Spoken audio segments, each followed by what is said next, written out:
오늘은 이제 기출 문제하고 이제 단원별 문제풀이 이제 3개월 과정, 정확하게 얘기하면 이제 12주인 거죠. 그래서 8주 동안에는 사실 이제 기출 문제를 할 거예요. 8주는 기출 문제를 하고 4주는 단원별 문제풀이를 할 거예요. 그래서 기출 같은 경우에는 2014년 국가직부터 시작해서 2018년도까지 할 거예요. 근데 왜 최근에 거를 하냐면, 물론 다른 강사들은 어떻게 가르치는지 모르겠는데, 너무 오래전 걸 하면요, 그게 사실은 문제의 유형에 반영되진 않아요.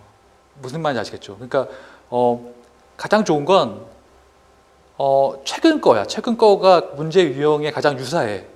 진짜 웃긴 건, 진짜 재밌는 사실은 2018년도에 시험률 되게 많이 봤잖아요. 예를 들어서 이렇게 국가직도 보고 서울시, 지방직, 그 다음에 지방교행부터 시작해서 굉장히 많이 봤잖아. 근데 그게 앞에 본 게 앞에 월에 본 게 뒤에 월에 나온다. 그러니까 손 놓고 있으면 안 돼. 그게 가장 하지 말아야 될 게 뭐냐면, 그러니까 예를 들어서 4월달에 시험을 봤어. 근데 그거를 까맣게 잊고 계속 그 전년도 거만 복습하는 거야. 안 돼. 가장 최근의 거부터 복습해야 돼. 원칙이야, 원칙. 무슨 말인지 아시겠죠? 이렇게 생각할 수 있어요. 예를 들어서 이렇게 문제은행을 이렇게 굉장히 크게 하나 만들어 놓고, 갑자기 그 해년도, 그러니까 문제은행을 하나 크게 만들어 놓고 이렇게 갖다 쓰는 게 아닌가. 이게 문제 비슷한 년들이 이렇게 나오니까 그런 게 아닌가. 설마 만들어 놓고 그 그대로 복사하진 않을 거 아니야. 문제 유형을 만들어 놓고 이렇게 하는 시기였겠지. 그리고, 그러니까 우리가 이제 한 번에 4시간씩 강의를 하니까 첫 번째 시간에는 10문제, 두 번째 시간에 10문제 뭐 그런 식으로 해가지고 첫 번째, 두 번째는 국가직, 그 다음에 세 번째, 네 번째는 서울시 뭐 그런 식으로 해서 됐고, 그 다음에 또 하나 유의사항은 당연히 문제를 먼저 풀고 와야 돼. 문제를 풀지 않고 여기만 들으면 사실 의미가 없어. 왜냐하면 더 큰 어떤 그 효과는 뭐냐면 시험 문제를 스스로 한번 보는 거에 초점을 맞춘 거잖아요. 문제를 맞추는 건 두 번째 얘기야. 처음에는 정확한 시간을 재고 그 시간대로 문제를 풀 수 있느냐라는 거야. 그러니까 잘 푸는 사람들은요, 10분 만에 푸는 사람도 있어. 당연히 컴퓨터 일반은 애매한데, 그러니까 정보 보호로는 10분 만에 풀 수 있다. 왜냐하면 계산하는 문제가 그렇게 뜬금없이 나오지 않은 이상 없잖아요. 그냥 알면 알고 모르는 거잖아. 그럼 빨리 해야 돼. 판단을 빨리 해야 돼. 근데 이제 컴퓨터 일반 같은 경우 계산 문제 나올 수 있으니까 좀 애매한 문제가 있잖아요. 그죠? 무슨 말인지 아시겠죠? 그래서 한 10분에서 15분 사이인데 최대한 시간을 아껴야 돼. 어디에 쓰기 위해서? 영어에 쓰기 위해서. 영어와 긴 지문인 국어 같은 것들을 하기 위해서 뭐 그런 거죠. 한국 사도 이제 시간을 좀 아낄 수 있는 거고, 그죠?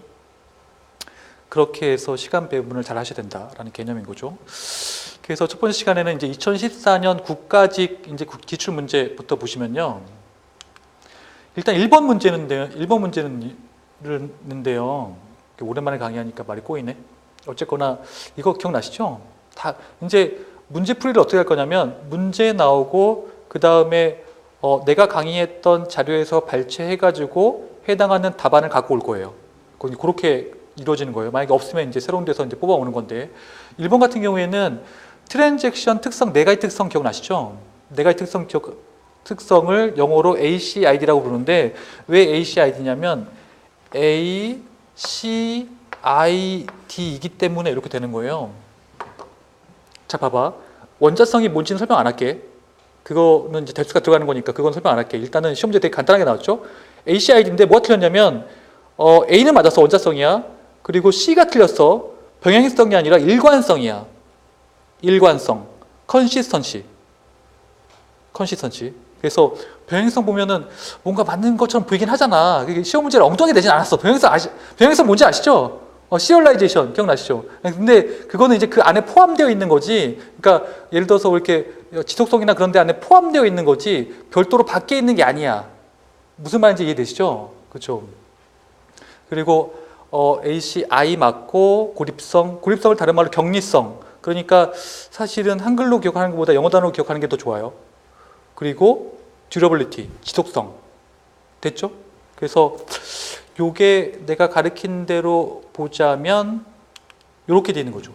ACID 특성 해가지고 보시면 원자성, 일관성, 격리성, 지속성. 그러니까 요게 틀린 게 요거 일관성에 대한 문제였죠. 됐죠? 이렇게 보시면 되고, 요건 되게 쉬운 문제였죠. 이런 건 절대 틀리면 안 돼. 맞았나요? 알겠죠? 자, 요거 이제 운용체제. 내가 얘기했잖아. 운용체제가 내가 생각했을 때는 가장 어려운 과목이라니까. 내 개인적으로 봤을 때는 운용체제가 제일 어려운 과목이야. 어려운 과목인데, 요 문제는 그렇게 어렵진 않아. 지금 보면은 맞는 게 기억 리을인데, 봐봐. 기억 리을이 맞아. 그리고 얘가 이렇게 틀렸어. 그러면 이제 맞는 거부터 먼저 볼까? 운용체제 하는 역할이 뭐야? 운영체제가 하는 역할이 뭐냐면 내가 누누이 강조했잖아. 자원 관리하고 인터페이스 역할을 한다고. 기억나시죠? 이거는 잊어먹으면 안 돼. 지금 여기 써 있는 얘기가 뭐야? 자원 관리한다는 얘기가 써 있잖아. 맞죠? 그러니까 이거 기억은 맞았어. 리을 볼까? 리을이 하는 역할이 뭐야? 가상 메모리가 어떤 느낌인 거야? 그러니까 주기억과 보조기억을 합쳐가지고 내가 큰 공간이 있는 것처럼 느끼게 해주는 거잖아. 그러니까 가상 메모리라는 게 사실은 우리가 이제 주기억 장치만 사용하게 되는데 보조기억 장치도 사실은 이렇게 메모리에 있는 것처럼 느끼게 해주는 거잖아요. 가상 기억이. 그러니까 같은 얘기지. 보조기억 장치에 맞죠? 가상의 공간을 만들었다. 맞는 얘기죠? 그렇죠? 틀리면 안 돼. 니은이 뭐가 틀렸냐면 저게 언뜻 보면 맞는 것처럼 보여. 스플링은 봐봐. CPU와 입출력 속도 차이까진 맞아.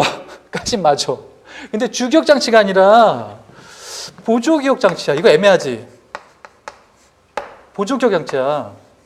주기억과 보조기억이 무슨 건지는 아시죠? 이것도 모르면 안 돼. 지금 와서 이것도 모르면 안 돼. 정말 실망이야 그러면. 자, 같은 얘기를 주기억 장치에 하는 건요, 버퍼링이야, 버퍼링. 그래서 버퍼링이 있고 스플링이 있는 거야. 무슨 말인지 이해되시죠? 자, 봐봐. 비선점 아시죠? 비선점. 뺏을 수 없는 거야. 뺏을 수 없어. 근데 RR이 뺏을 수 없어? RR은 뺏을 수 있지. 얘는 선점이야, 선점. 내가 시험 문제 나온다고 했지? 기억나시죠? 요런 거 관련돼서 선점, 비선점인지 뭐 이런 거에 대해서 나온다고 했잖아요. RR은 대표적으로 뺏는 방식이야. 왜냐하면 시간 할당량 딱 한 다음에 뺏고 시간 할당량 빼고 뺏는 거잖아. 당연히 이렇게 되는 거지. 이제 답이 나왔나요? 그러면 기억 리을이 답인 거죠? 맞죠? 그래서 요거를 내가 가르친 걸로 발췌를 해보면 요거 내가 운영체제 봐봐. 운영체제로 제가 강의를 할 때 이거 기억나시죠? 운영체제란 자원관리와 인터페이스 역할을 하는 놈이다. 근데 왜 자원관리를 하는 거냐면 이런 느낌인 거야. 운영체제가 있는데 CPU하고 메모리가 무한대로 있다면 자원관리를 할 필요가 없어. 무슨 말인지 아시겠죠? 근데 이제 CPU가 메모리가 유한한 자원이잖아. 애들이 그걸 쓰기 위해서 엄청나게 그 경쟁을 하는 구조인 거잖아요. 그러니까 당연히 운영체제가 자원관리를 해줘야 되는 거야. 어떤 입장에서? 프로세서 애들 이렇게 관리해 주잖아. 그렇죠? 그리고 이제 운영체제가 있어가지고 사용자가 사용할 수 있는 인터페이스 역할을 만들어주는 거죠. 만약에 운영체제가 없어봐. 윈도우나 그런 게 없어봐. 리눅스나 그런 게 없어봐. 그럼 어떻게 사용해? 사용 못해. 사용할 수도 있지. 어떻게 사용해? 옛날에 콘솔이라고 그러나? 도스 같은 거 있잖아. 그걸로 사용하는 거야. 인터페이스가 사실은 있는 거지, 사실은. 왜냐면 콘솔 인터페이스가 있는 거잖아. 그러니까 아예 없진 않아요. 무조건 있는 거야. 됐나요? 그렇죠? 자, 요거 버퍼링하고 스플링인데요. 버퍼링, 다른 거 기억하기 싫으면 버퍼링은 무조건 주기억 장치야. 같은 역할을 하는데 주기억에 할 건지 보조기억에 할 건지에 대한 차이점이 있는 거예요. 그래서 말이 좀 틀려. 근데 어떤 책에 보면 말을 혼용해서 막 이리저리 뒤죽박죽 쓰고 있는데 그렇게 써버린 책을 발견했다가 내가 이 문제를 접하면요. 답을 틀리게 작성할 수밖에 없는 거야. 그렇죠? 그러니까 어떤 부분에 있어서는요. 정말 정확하게 알아야 돼. 맞죠? 그냥 뭉뚱그려서 우리가 알고 있으면 틀린 답을 찾잖아. 버퍼링은 주기억 장치야. 됐나요? 그리고 스플링은 보조기억 장치야. 그리고 이제 뎁스를 좀 내려가서 뭔가 조금 더 얘기를 하자면 이걸 좀 복잡하게 설명한 거야. 버퍼링은 컴퓨터 하드웨어의 일부인 버퍼 사용한다. 이게 주기억 장치 사용한다는 얘기야. 그리고 스플링은 별개의 오프라인 장치, 이거 보조기억 장치 사용한다는 얘기야. 왜냐면 별개의 오프라인 장치잖아, 디스크니까. 맞죠? 이게 복잡하게 설명하면 그렇게 할 수 있는 거예요. 그리고 보면은 버퍼링은 하나만 할 수 있는 거고 스플링은 여러 작업을 동시에 할 수 있다. 요 차이점, 요것도 기억해도. 버퍼링은 하나, 그리고 스플링은 여러 개. 요거까지 이렇게. 기억해두면 요거 나오면 맞출 수 있겠죠? 그쵸?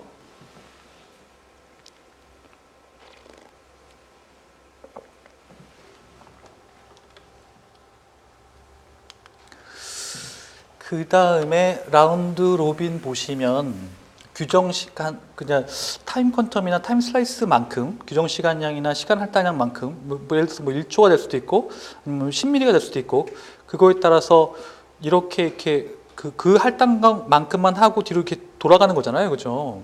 그거를 이제 이런 거를 볼 때 타임 퀀텀이나 타임 슬라이스 당연히 안 하셔야 되고 그다음에 얘가 사용하는 큐가 무슨 큐야? 순환 서큘러 큐야, 서큘러 큐.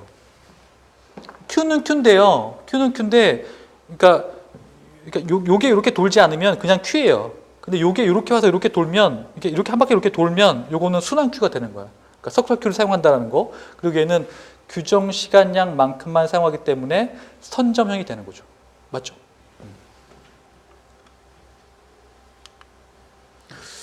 그리고 가상 메모리를 정리하면 메모리를 제한 없이 사용한다는 얘기는 뭐냐면 이거 그 얘기예요. 메모리를 제한 없이 사용한다는 얘기가 뭐냐면 보조기억 장치, 보조기억을 사용한다는 개념이 똑같은 거잖아요, 그죠?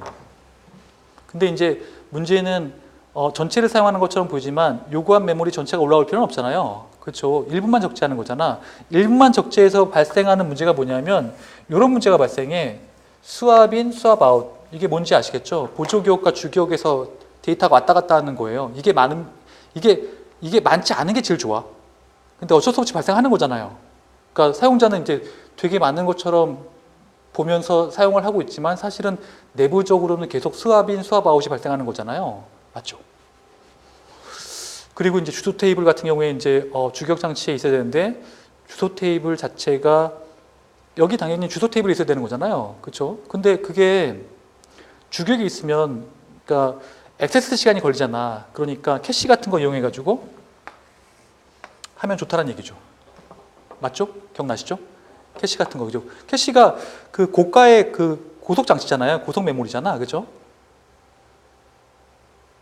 그래서 가상 메모리 보면 메인 메모리에 제한된 용량을 어떻게 해결해? 보조 기억 장치를 이용해서 해결하는 거죠. 그리고 중첩 사용 문제. 중첩이 뭐냐면 여러 개가 이렇게 그러니까 여러 개가 이렇게 떠 있으면 사실은 중첩된 코드가 있는데 그냥 사용하면 안 되잖아요. 그러니까 이런 구조를 사용하게 되면 그러니까 일부만 올리니까 일부만 올려서 그걸 메모리에 공유하면 되니까. 그렇죠. 공유로 이런 문제를 해결할 수 있는 개념인 거죠. 맞죠?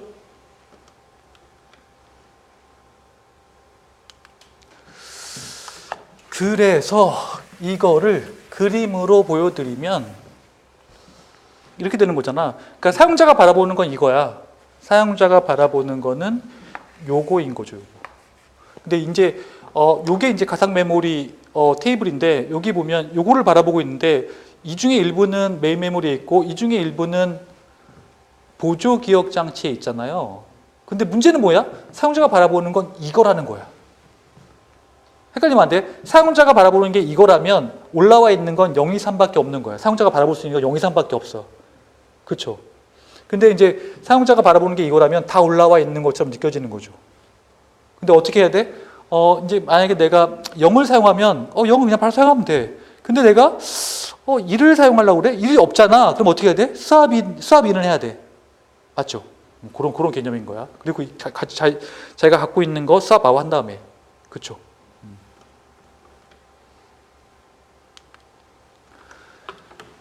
자, 3번. 이거 제가 누누이 강조한 거. 요것도 틀리면 안 돼. 틀렸나요? 이거 틀리면 안 돼. 봐봐. 가상 메모리 있고 에런 캐시 있고 L2 캐시 있고 임의 접근 메모리 있는데 일단 봐봐. 가상 메모리는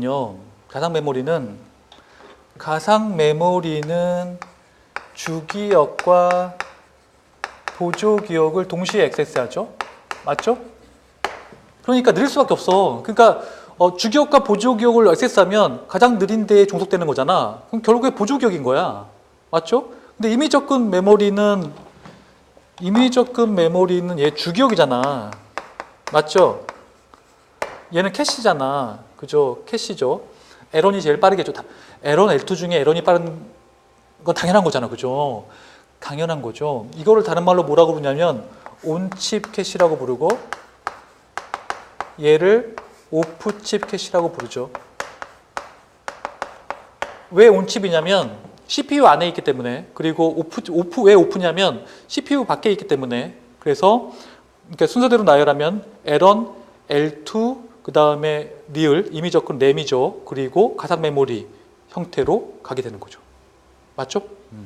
요거 제가 누누이 강조한 거고 쉬운 문제였죠. 그래서 다시 한번 정리를 하면 레지스터 기억나시죠? 온칩이 L1이라고 했어요. 그 다음에 여기 있는 거 오프칩 L2라고 했어요. 그 다음에 주기억, 보조기억, 그 다음에 오프라인 뭐 이렇게 CD 같은 애들이 있겠죠. 근데 여기 보면 우리가 또 하나 기억해야 될 건 뭐냐면 캐시는 SRAM이야. 그리고 주기억은 D램이야. SRAM과 D램을 굳이 또 설명 안 해도 되겠죠? 오케이. 요거 꼭 기억해야 돼. 그쵸? 요거 의외로 잘 나와. 자, 이것도 이제 쉬운 문제인데 요것도 되게 쉽잖아요. 그죠? 문제 4번 보면 8진수를 16진수로 변환하는 거잖아. 근데 이제 게리지 카페나 그런 데 이제 가끔 들어가다 보는데 이제 동향을 보기 위해서 거기 보면 그러니까 서로 잘 모르니까 모르는 사람이 가르쳐 준 게 대세를 이룰 때가 있어. 그러니까 잘못 가르쳐, 내 입장에서 봤을 때 잘못 가르쳐 줬는데 무슨 얘기냐면 답안이 이렇게 4개가 있어. 그러면 하나로 통일하는 게 좋잖아. 그쵸? 근데 그 통일하는 게 10진수가 아니야. 10진수 통일하면 늦어 벌써. 무슨 말인지 이해되시죠? 그러니까 8진수나 그 가장 가까운 게 그냥 변환하기 쉬운 게 8진수나 16진수일 수 있어. 그걸로 통일하는 게 더 빠를 때가 있어요. 그러니까 그걸 딱 보고 빠른 걸로 통일해야지 무조건 10진수가 뭐 이렇게 스탠다드라고 해가지고 걔네들을 무지하게 다 10진수로 바꾸면 시간이 늦는다는 얘기죠. 그건 아니다는 얘기야. 그거는 이제 그때 가서 또 설명드릴 거고, 일단 보시면은 8진수 보시면 5613 이고 16진수 변환하는 건 너무 간단한 거잖아요. 그죠? 그러니까 8진수는 3비트고 16진수 4비트니까 3비트 나열한 걸 4비트로 쪼개면 되잖아. 그렇죠? 우리가 이제 이렇게 알고 있었던 거죠.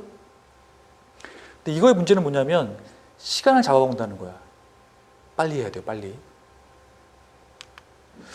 그래서 잠깐 정리하면 8진법에서 16진법으로 변환하는 건 어떻게 하냐면 1단계에서 3비트로 바꿔주는 거죠. 5323을 3비트로 쭉 나열하는 거죠. 그리고 나열된 거를 4비트로 바꿔서 10진수로 만든 다음에 그 10진수를 다시 16진수로 바꿔주는 형태인 거죠. 그죠? 됐죠? 이렇게 하거나 아니면 16진법을 8진법으로 바꾸는 건요. 일단 10진수로 변환한 다음에 걔를 4비트로 바꾸고 걔를 3비트씩 재변환한 다음에 8진수로 바꿔주면 끝나는 거죠. 그렇죠? 그래서 우리가 문제를 풀면 이제 여기서 이제 모르는 좀 애매한 문제가 있는데 비트가 안 쪼개질 때는 어떻게 하냐는 거죠. 그러니까 지금 실제 그 전에 얘는요. 그러니까 비트가 4, 3으로 12개인가? 그러니까 4, 3으로 잘 쪼개지게 돼 있어. 3이나 4로 잘 쪼개지게 돼 있어. 근데 얘는 지금 안 쪼개지거든. 보면은 2개씩 있어서 잘 안 쪼개져. 그럴 경우에는 봐봐. 5613 8진수를 이걸 바꿨어. 근데 이제 4로 쪼개려니까 안 쪼개지잖아. 이렇게. 그럼 어떻게 하면 돼? 앞에 붙이고 뒤에 이렇게 붙이면 돼. 맞나요? 그러면 2, 2C 16진수가 나오겠죠? 이렇게 풀 수 있는 거죠. 요건 당연히 맞았죠? 이거 맞아요. 이번에 이건 점수 꽤 나왔겠네? 이거 틀렸어? 안 된다니까. 이건 무조건 맞아야 돼, 이런 거는. 아니, 이건 국가직은 그렇게 어려운 문제는 안 나, 사실은. 이런 게 좀 애매해. 문제 5번은 조금 헷갈릴 수 있어. 왜 헷갈릴 수 있냐면, 오랜만에 강의를 하다 보니까 물만 마시네. 봐봐. 내가 OSI 7A는 시험 문제 잘 나온다고 했잖아요. 그죠? 그러니까 그걸 묻는 거야. 묻는 건데, 보시면 아시겠지만, 공통적으로 들어가는 게 있어. 예를 들어서 동기화가 어느 층에서도 사용되고 어느 층에서 사용되잖아. 무슨 얘기인지 아시겠죠? 예를 들어서 공통적으로 들어가는 게 있어. 그래서 문제가 연결관리, 오류 제어, 흐름 제어 했는데 요 세 개를 동시에 만족시키는 걸 찾아야 돼. 근데 포인트는 오류 제어가 흐름 제어가 아니야. 오류 제어와 흐름 제어는 전송 계층에서도 하지만 링크 계층에서도 하거든요.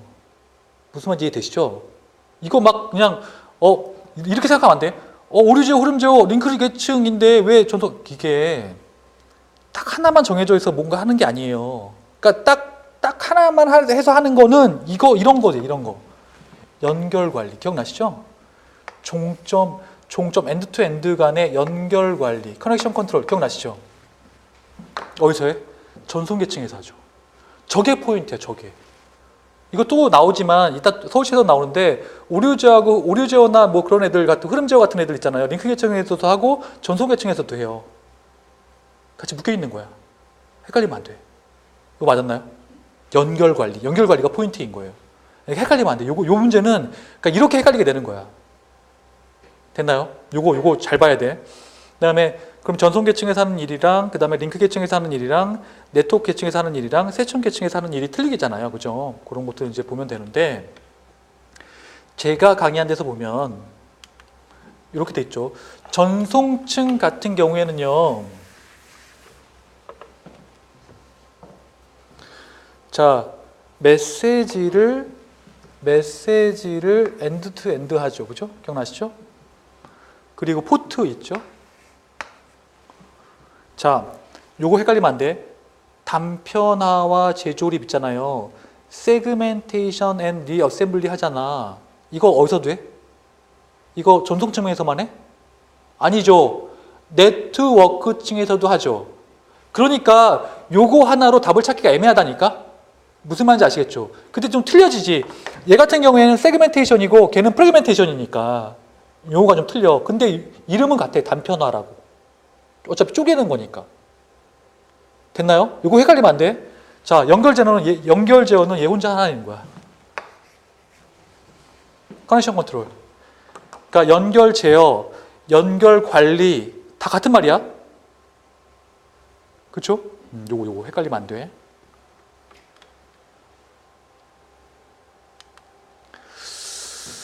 그 다음에 보시면요. 요거 데이터 링크층에 보시면 요거 기억나시죠? 노드 대 노드, 피어 투 피어, 스테이션 투 스테이션, 피어 투 피어 기억나시죠? 패킷에 돼요. 패킷. 그죠?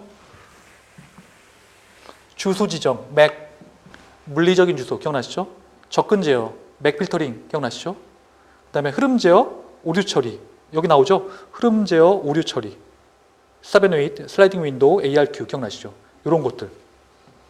어디서 나오고 데이터 링크 측에서 하지만 딴 데서 한다고. 그러니까 요런 건 답이 될 수 없다고. 흐름 제어하고 오류 처리는 답이 될 수 없다고. 다른 걸 봐요. 다른 거. 그러니까 여기서 기본적 제일 중요한 기본 포인트는 뭐냐면요. 요거야, 요거. 피어 투 피어로 전달. 이거 안 바뀌어. 이거는 얘밖에 할 수 없는 거예요. 피어 투 피어를 전달하기 위해서 당연히 맥도 필요한 거고 같이 맞물려 있는 거잖아. 요거 맞나요?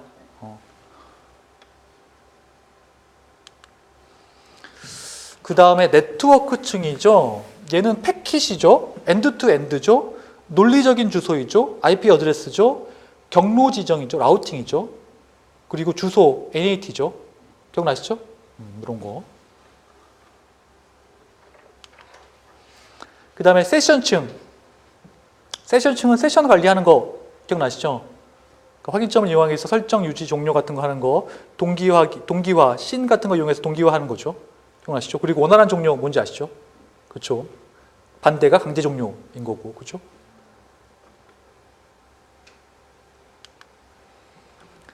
자, 그리고요, 이거 볼까? 여기에서 중요한 단어가 뭘 것 같아? 이거 문제 6번 맞았나요? 맞았어요? 여기서 중요한 단어가 뭘 것 같아? 여기서 이 많은 단어 중에 중요한 단어가 뭘 것 같아?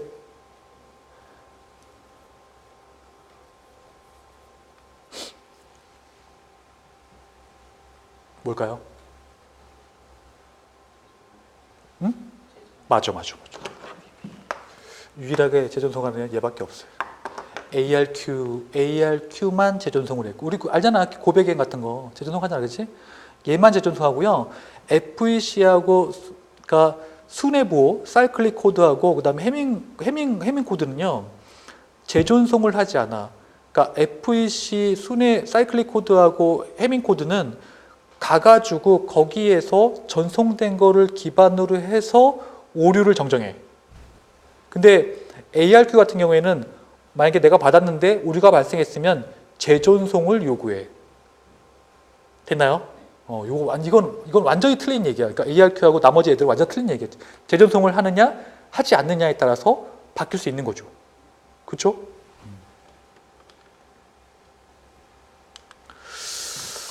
그래서 지금 보시면 이게 보면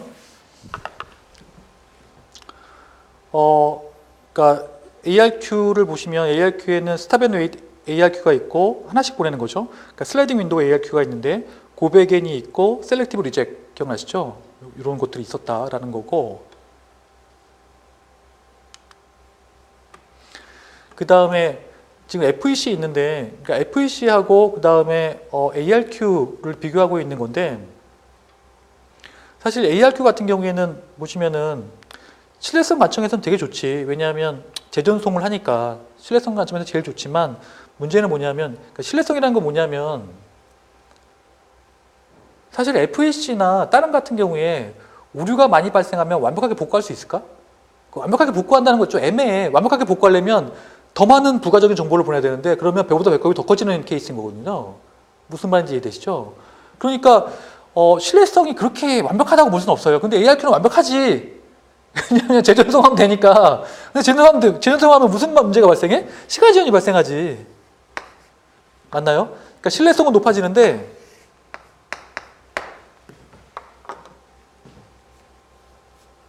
근데 봐봐. 올바른 부호를 복원하기 위해서는 당연히 매우 복잡한 추출 정보라든지 그런 것들이 필요한 거잖아요. 맞나요? 그래서 오류 정정용 부호를 부가해서 송신한 다음에 이걸 이용해서 오류를 정정하는 거죠. 그러므로 재전송이 발생하지 않는 거죠. 맞죠? 이런 얘기고. 그 다음에 사이클릭 코드는요. 사이클릭 코드는 순환보호 같은 경우에는요. 이렇게 되는 거야. 봐봐. 이게 포인트인데 내가 뭘 받았어? 그러니까 틀렸는지 보려면 원래 우리가 알고 있던 정보에서 그러니까 틀렸는지 보려면 몇 번 임의 횟수만큼 자리를 이동한다는 게 이렇게 시프트 하는 거야. 그래도 똑같은 원래 부호를 유지하는 거예요. 그러니까 그 정보를 우리가 알고 있다면 만약에 내가 몇 바퀴 한 번 이렇게 시프트를 했을 때 뭔가 문제가 생기면 내가 바로 알 수 있는 거잖아요. 왜냐하면 그게 약속이니까. 그러니까 몇 번 돌려도 똑같다는 거를 우리가 알 수 있었으니까. 무슨 말인지 기억나시죠? 그러니까 그런 원리를 이용해서 문제를 푸는 건데 얘도 재전송을 하진 않죠. 맞죠? 닫은 거를 시프트를 시켜서 같은지를 보는 거니까 재전송을 하지 않는 거잖아. 맞나요? 맞죠?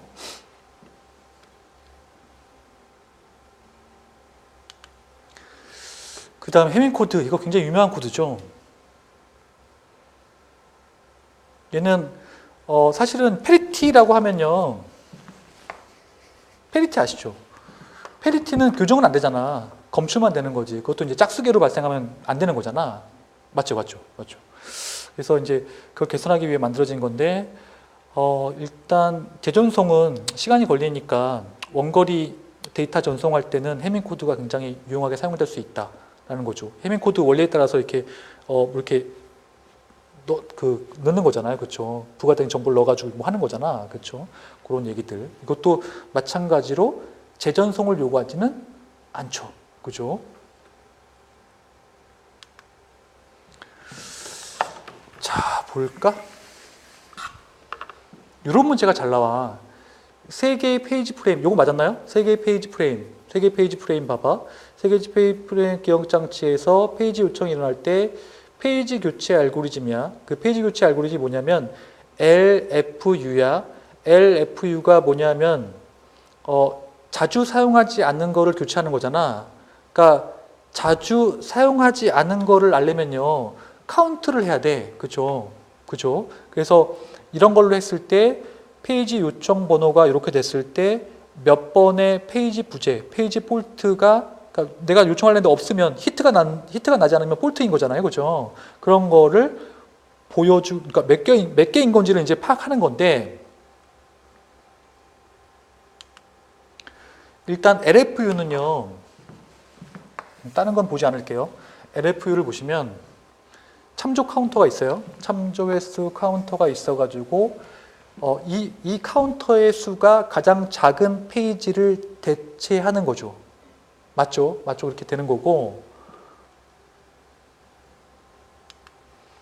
그래서 요청을 이렇게 했어. 요청을 이렇게 하면 보면은, 자, 2를 했어. 우리가 헷갈리면 안 되는 게 2를 했으니까 2가 없었잖아. 이 세 개의 슬롯이 있었는데 3개가 있다고 했잖아. 3개의 슬롯에서 2를 했는데 없으니까 페이지 폴트 발생한 거야. 발생한 거거든요. 총 5번인데 왜 그렇게 되냐면, 봐봐. 2, 3, 1이죠. 그러면 카운터가 하나야. 그죠? 2 했으면 카운터가 2죠. 1 했으면 카운터가 2죠. 2, 2, 1이야. 2 했으면 카운터가 3, 1, 2잖아. 맞나요? 그러면 내가 4로 했을 때 뭘 바꿔줘야 돼? 3, 2, 1이니까 뭘 바꿔줘야 돼? 카운터가 제일 작은 거. 그러니까 3은 한 번밖에 안 쓰였으니까 걔가 한 번이잖아요. 그러니까 얘를 바꿔줘야지. 마찬가지로 2는 계속 쓰이고 4가 안 쓰였으니까 얘를 다시 바꿔줘야지. 그래서 이렇게까지 이제 히트 이제 폴트니까 하나, 둘, 셋, 넷, 5개인 거죠. 맞죠? 이렇게 보시면 돼요. 요건 쉬운 문제였죠. 자, 요거 볼까? 요거 우리가 했던 건데, 봐봐. SQL 쿼리에서 그러니까 create table이라는 명령어가 있어요. 그죠? create table에 대한 설명으로 옳지 않은 것은 인 거예요. 근데 언뜻 보면 뭐 이렇게 맞는 것처럼 보이는데 틀린 것들이 있어. 보면은 근데 여기 지문에 답이 있다? 왜 보여줄까요? 이게 의도했는지 의도하지 않았는지 잘 모르겠는데 지문에 답이 있어. 봐봐. create table 문 같은 경우에는 해당 테이블에 속하는, 그러니까 테이블 이름 당연히 기술해야 되고, 그 다음에 칼럼 이름과 데이터 타입 명시하는 거 당연한 거잖아. 그죠? 그죠? 그리고 프라이머리 키는 당연히 기본 키 맞잖아요. 맞죠? 그리고 포린 키는 참조되고 있는 행위 삭제되거나 변경될 때 같이 따라가는 옵션으로 no action, cascade, set null, set default 등을 사용할 수 있는 거잖아요. 그러니까 포린 키가 이제 웨리 키니까 걔가 상대방이 변경될 때 나도 변경할 건지 아니면 못하게 할 건지 아니면 디폴트 값으로 매칭할 건지 하는 거잖아. 근데 답이 왜 있는 거냐면 두 가지밖에 없어. 딜리트를 하거나 업데이트 할 때야. 포린 키는 딜리트를 하거나 업데이트 할 때야. 상대방이 업데이트 하거나 그러니까 A에서 B로 바뀔 때나 아니면 그게 삭제될 때 그럴 경우에 이런 게 이런 거예요. 근데 보면 4번 보면 책절도 당연히 있긴 있어. 얘 책절이 하는 건 뭐냐면 무결성 제약 조건을 위한 거야. 무슨 얘기인지 아시겠죠? 이렇게 조건을 주고 그 조건에 벗어나면은 어떤 문제가 이제 그 문제가 있다라고 얘기를 해주는 거잖아요. 근데 요 업데이트는요 어디 있는 거야? 여기 있는 거잖아. 변경. 답이 있다고 했잖아. 변경. 업데이트 될 때의 옵션은 포린 키에 들어가는 거죠. 이거는 책절에 들어가면 안 되죠. 됐나요? 그래서 내가 이 변경일 때 업데이트를 알고 있다면 답이 있다라고 얘기한 거예요.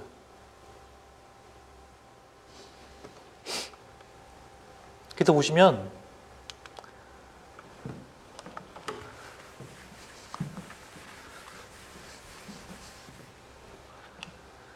이게 크리에이테이블인데 지금 보시면은 속성 이름, 그 다음에 크리에이테이블 한 다음에 속성 이름, 데이터 타입, 테이블 이름 기억나시죠? 테이블 이름, 속성 이름, 데이터 타입, 그리고 프라이머리 키, 그 다음에 유니크, 대체 키, 포린 키, 외래 키, 레퍼런스는 이제 어디를 참조하고 있는 건지, 그리고 on 딜리트하고 on 업데이트에 같이 사용된다고 했죠.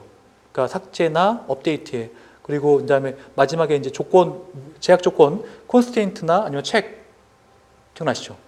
요게 이제 크리에이테이블인 거예요. 우리가 사실은 이 안에 있는 내용까지 우리가 다 배웠잖아요. 기억나세요? 근데 이제 시간이 없으면 사실 요거라도 알고 가야 돼. 됐죠?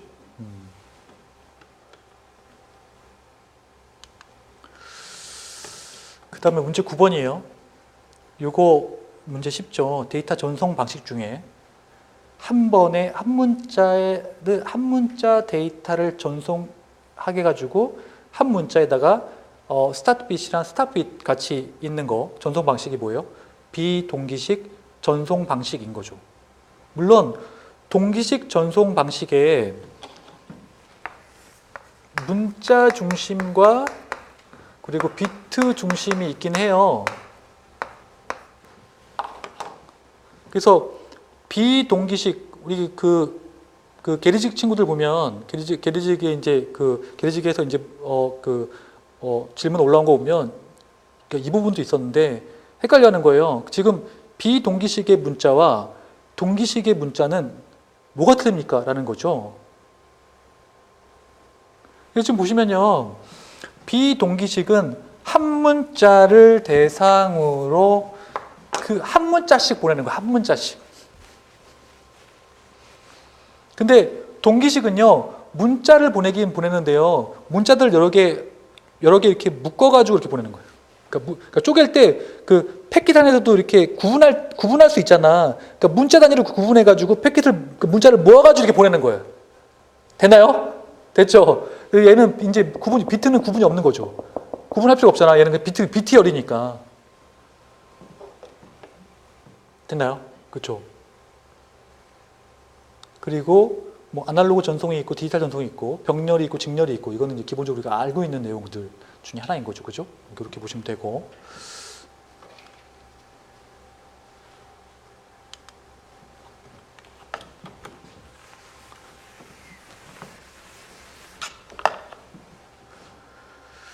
그래서 데이터 링크 프로토콜 보시면요. 비동기식 아까 말씀드렸죠? 동기식 있다고 말씀드렸고 기억나시죠? 우리가 이제 배웠던 거를 발췌한 거야.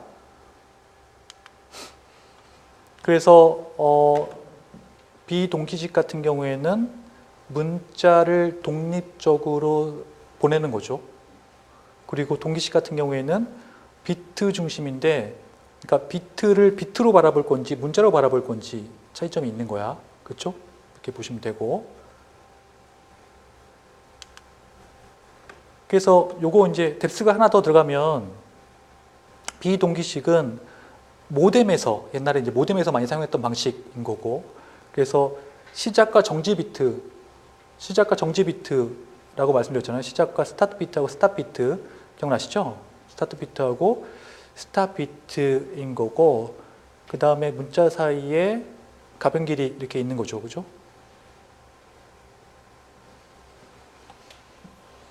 여기 보면 모뎀 있고, 그 다음에 블라스트 있고, 커밋 이런 것들 있다고 말씀드렸죠, 그죠? 이런 것들 보시면 될 것 같고, 그 다음에 동기식 보면 문자 중심이 있고 비트 중심 아까 말씀드렸죠?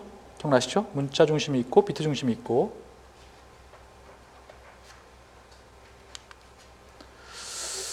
그래서 문자 중심 일단 보시면요. 그러니까 어떻게 볼 거냐? 문자 연소로 볼 거냐? 아니면 비트는 비트의 연소로 볼 거냐? 그 차이점 기억나시죠? 이렇게 본다고 말씀드렸고. 이거는 뭐 간단한 건데 전송할 때 이제 병렬로 할 건지 직렬로 할 건지. 근데 아까 우리 동기식 비동기식 봤잖아. 기억나시죠? 동기식 비동기식은 직렬이야, 직렬. 그죠? 그리고 병렬, 이게 하나씩 보내는 거, 병렬은 이게 동시에 보내는 거, 그 차이점이 있는 거죠. 요거는 그냥 이렇게 그렇게 중요한 내용은 아니고 그냥 일반적으로 이렇게 볼 수 있는 내용들인데, 병렬 전송 같은 경우에 n개의 데이터를 동시에 전송하기 때문에 n개의 채널이 필요하고 속도가 있지만 고가인 거죠. 전송 거리는 뭐 그렇게 중요한 건 아니고. 그 다음에 이제 직렬 전송 보시면요. 직렬 전송 보시면은 이렇게 한 비트씩 전송하는 거잖아요. 그죠? 저가인데 인터페이스 변환기는 뭐냐면 우리가 실제로 사용하는 거는 사실 병렬인 거잖아요. 병렬 데이터잖아. 그치? 근데 이제 보낼 때는 직렬로 보내야 되니까 당연히 그런 병렬 대 직렬인 인터페이스가 필요한 거잖아. 무슨 말인지 이해되시죠? 그래서 여기까지 하고 이후의 얘기는 좀만 쉬었다가 하도록 할게요.